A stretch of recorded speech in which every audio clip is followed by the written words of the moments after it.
urban style individual. What's up with y'all? Hopefully this video finds you in good spirits, and if not, well, at least you not DSP. And oh my goodness, that didn't take long, did it? The man is already quitting Battlefield 6. And Phil, this is the problem when you have an over-reliance on your dent, something I like to call dent dependency. So let's get into it. The late stream was Battlefield 6. Now, as I had explained back on Friday, I'm not good at this game at all. It's team-based. It's way different than the gameplay of Call of Duty, which is run and gun. And so you need to adapt and adjust and learn differently. And I felt like I was doing that by the end of Friday night, okay? So tonight I tried a few different things. First of all, I changed my loadout, and I wanted to try the Scout class or Recon class. And I do not like the DMR at all. I tried the DMR gun. It does no damage. Like, literally, someone runs up to you. Okay, here we go. You aim, you fire, you hit them once. You fire again, you hit them twice. They're not dead. They draw and fire, you're dead. Let me try this again. Okay. Someone's right there. I'm going to get the drop on them this time. I take the first shot. I hit. I take the second shot. I hit. I need a third shot to kill. I go to fight. They turn, insta-kill me. Now, how is this any different than every single time he got killed in Call of Duty or any other first-person shooter that he's ever played? It's always, he was always on target. He was perfect. And then all of a sudden the guy turned around and, and just had perfect aim, but Phil missed all his shots of no fault of his own, right? And he'll give you a myriad of reasons why those shots were missed, none of them being his own fault, right? Isn't it the same scenario? Like, damn, Phil, ain't you tired of saying the same shit over and over? What's the purpose of this gun? If it takes 3 or more shots to kill someone and it's not automatic, anyone can just draw an automatic weapon and spray on you and kill you instantly while you are just dead. Even though you got the drop, you can't kill anyone. And then on top of that, good luck getting multi-kills.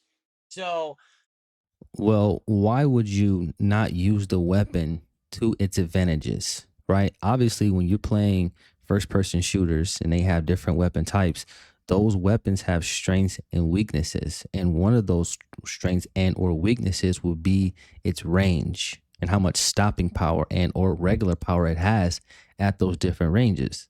So why would you be in automatic rifle range with a DMR when you should be further away? Because that would be your advantage. See, you're trying to play Battlefield the same way you play Call of Duty, and it's not going to work. I don't get the weapon at all. I really don't. And it doesn't seem like there were many people here tonight that really understood the game that well, because last time when I played on Friday, people were trying to help me. Here tonight, I was kind of on my own for most of the night, and it was struggle. It was a big struggle. It was frustrating. Anytime I tried to play anything but Conquest, it sucked. Like, no lie. Conquest seems to be the only mode in the game that's worth playing. You got the vehicles, you got your open world fun, and when I played Conquest, I basically did well, but every other time I did horribly, and it wasn't fun. And once again, how is this any different than any other game that you play? You don't play them well, and seldom are you having fun. Now, we know you're going to try to make this seem like this is a distinct situation, right? To try to cause alarm, right? He don't understand why people are not loving the hot new release on DSP Gaming. But we know what's going on, Phil. We know what the common denominator is, and we know that you're going to point to everything else but what it actually is. So on Conquest, I had a few matches I did really good. I had good kill-death ratio and everything. But then other times I'm raging because it's just frustrating as shit. The guns don't work, right? The maps are awful. Like, what is going on? So here's the thing about Battlefield, okay? I don't think it's a bad game. I'm going to be clear again, just like I said on Friday. I think it's a game that 100% is made for people who play with a team, an established team. People you're going to communicate with, people you're going to work with to actually do objectives and things. You have to be working together, reviving, covering each other. Tonight, I couldn't tell you how many times people ran up, revived me with enemies shooting at us already. There's no point. We're dead again. Why did you do that? And now you're dead too.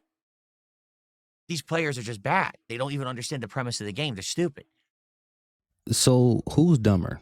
You for getting killed initially, or the second guy for trying to get you? Like, you're the one that caused the situation to begin with. Like, what's wrong with this dude? But even more importantly than that, Phil talks about how this is a game that you should be playing with people that you're going to communicate with. And I agree with him. But the issue with that is, Phil, you've been on the internet for almost 20 years. and you can't find a handful of people that you can play this game with so you can give your audience the fullness of the Battlefield 6 experience, wouldn't that be the ideal scenario for somebody who's a quote unquote modern streamer with a quote unquote studio? I don't know. I'm just asking. And that's how a lot of these people who are randoms are playing it. They're not playing smart. They're just running off and random willy-nilly trying to do dumb shit that doesn't work in the game. I don't know why you would even play Battlefield if you're going to play it like that. Well, you're the one that's running around with a DMR and try to treat it like it's a SMG as he sips his gin. Dude is crazy.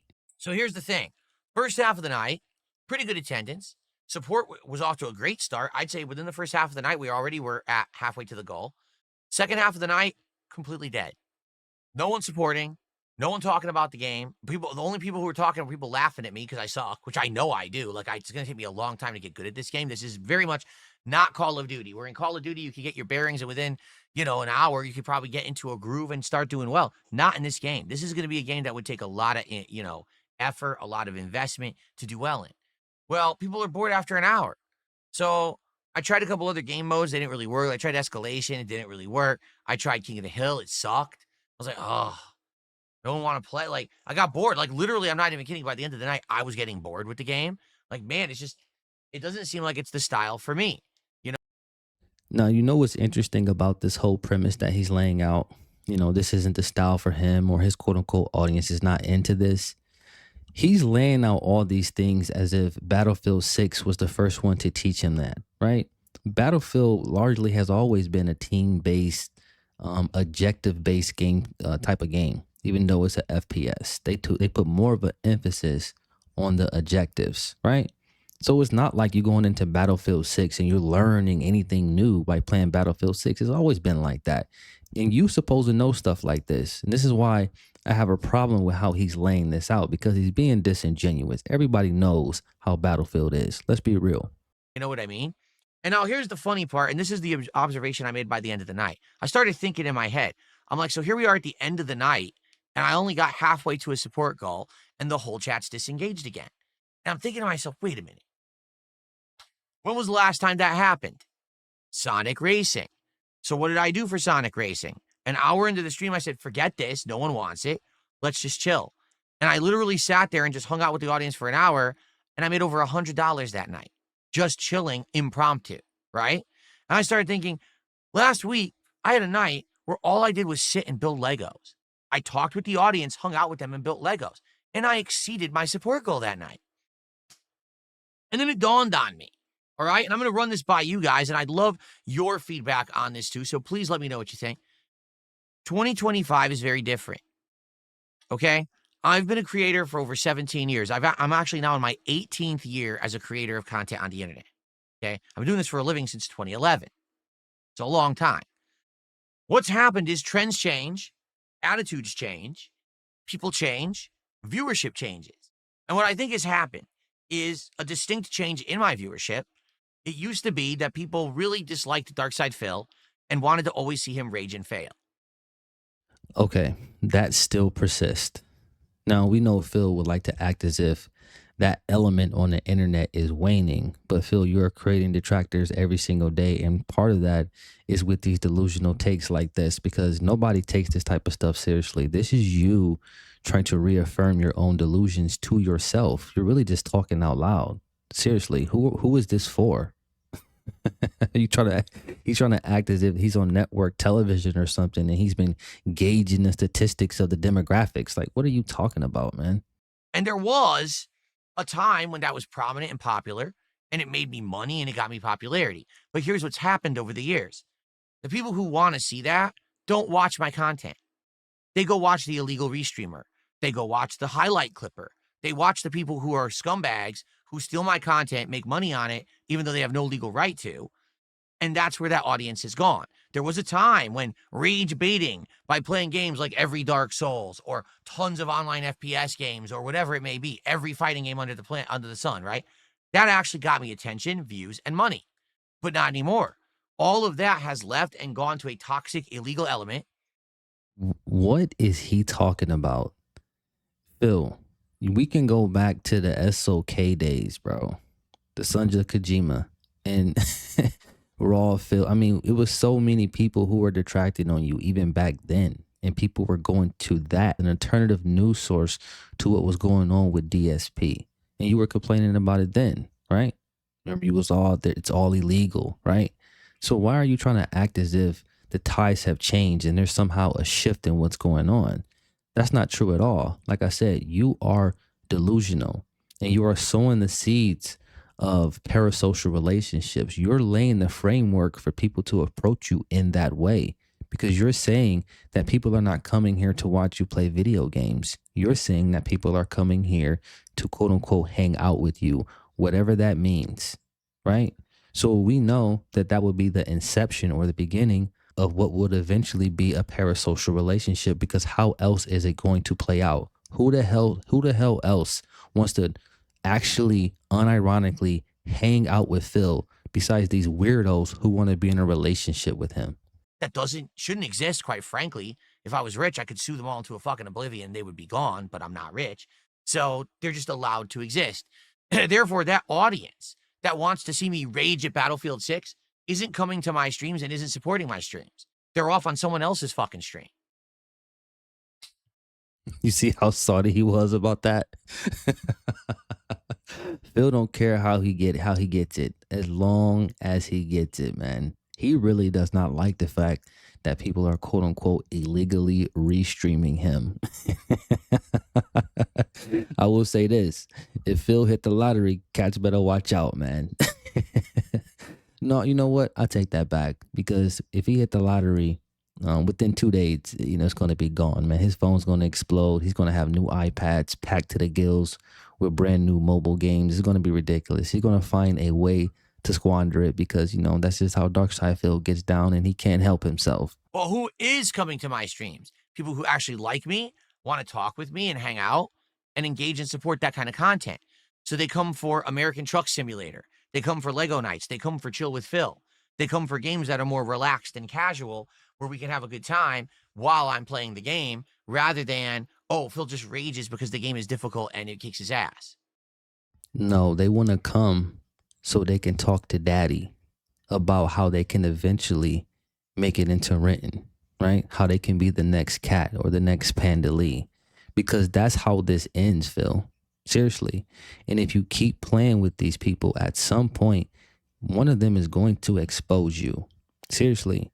Because it's one thing about people who are really in love with you, but you're trying to make them stay hidden. At some point, that bubble is going to burst because they want to be seen. They want people to know that they are affiliated with you because they actually love you, Phil.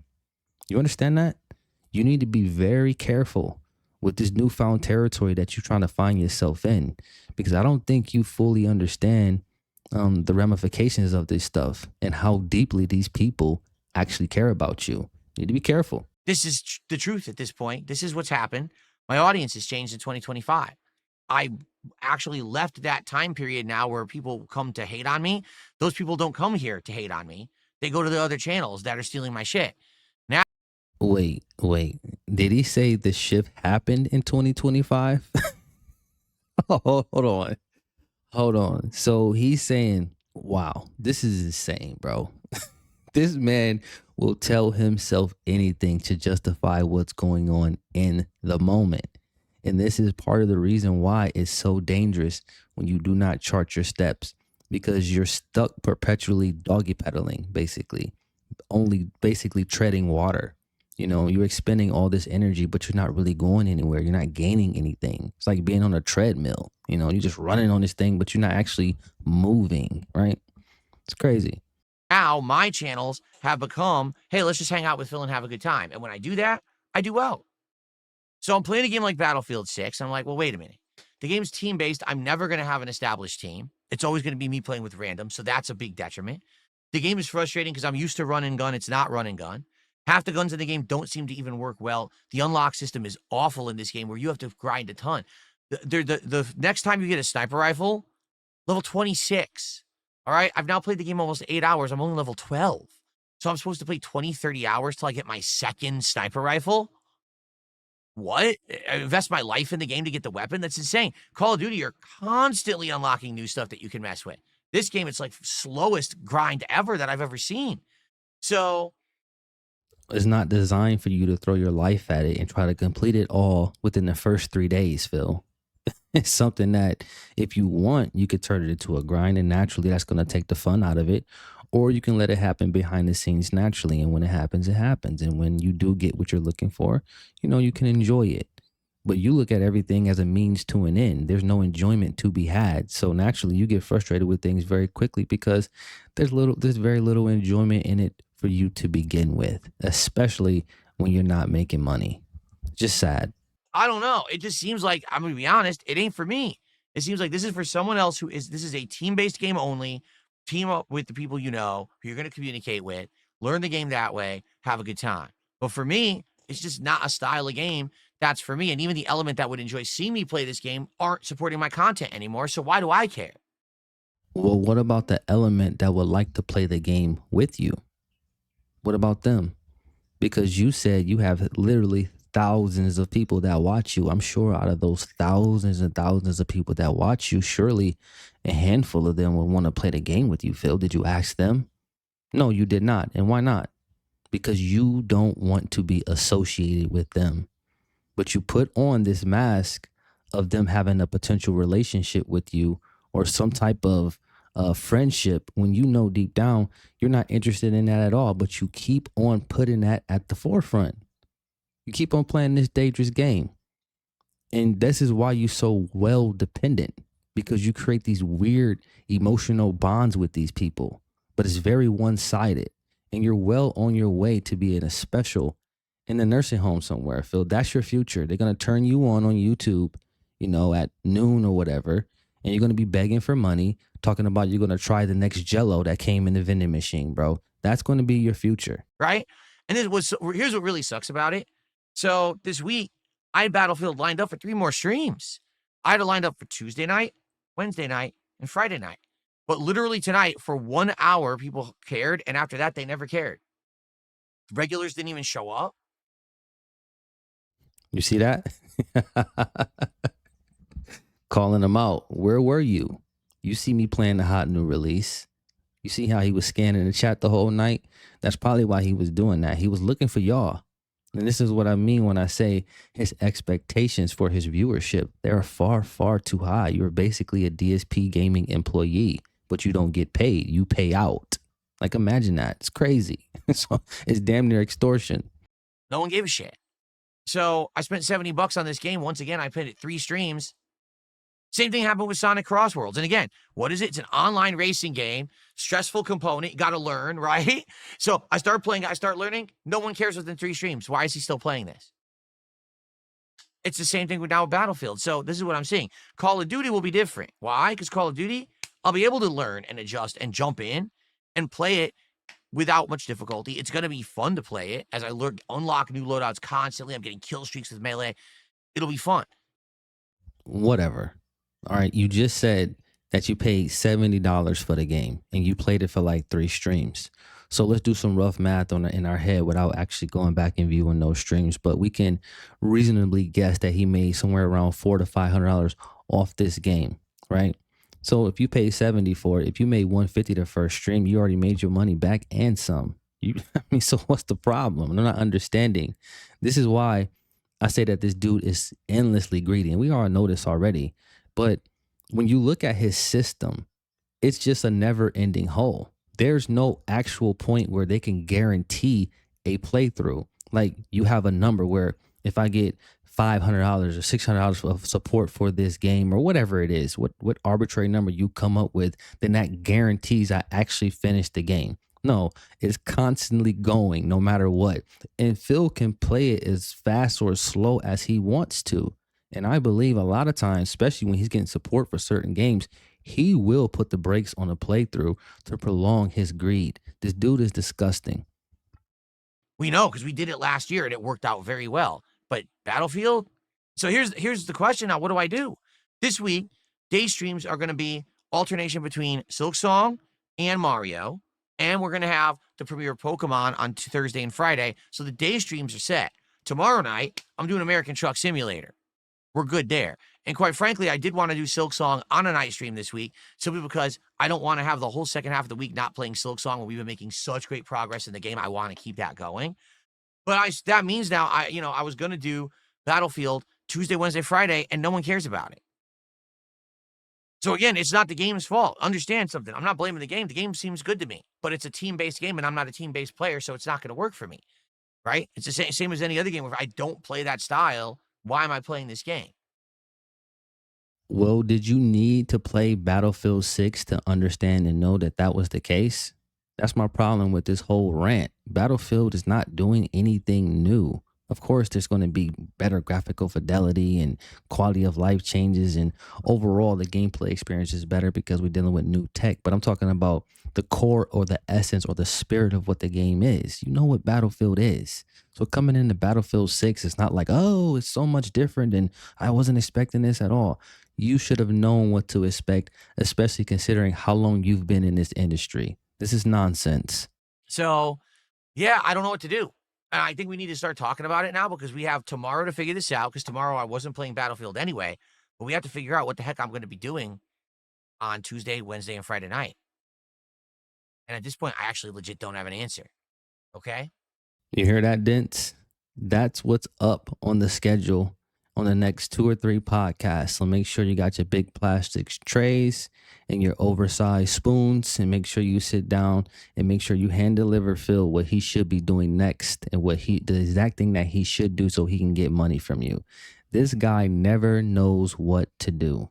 Never. Look at his face. Look at his body language. He legit doesn't know because he's super dent dependent. All this well whistling, and this is the back end of what happens like this. It's high highs and it's very low lows. So when Phil says he doesn't know what to do next, I legitimately believe him. I do. But the issue with that is he has no issues talking about what other companies should be doing. And yes, I'm going to compare you to other companies, Phil, because according to you, you are a business. Now, you just went on not too long ago with Comcast talking about redundancies and contingencies and what have you, basically a backup plan, right? But you can't even decide what game you're going to play next. You're going to spend the better part of the next 5 hours, 6 hours of wasting people's time talking about what game to play when you should have that lined up already. But you got the nerve to come on here and talk about what Comcast should be doing or what YouTube should be doing or what everybody else should be doing. You got the solution to everybody else's problems, but you don't have one answer for your own problems. And this is why people continuously point and laugh at you, Phil, because when it comes to this life shit, bro, you still haven't figured it out. That's all I got for y'all. Peace. Urban style content. I'm dead.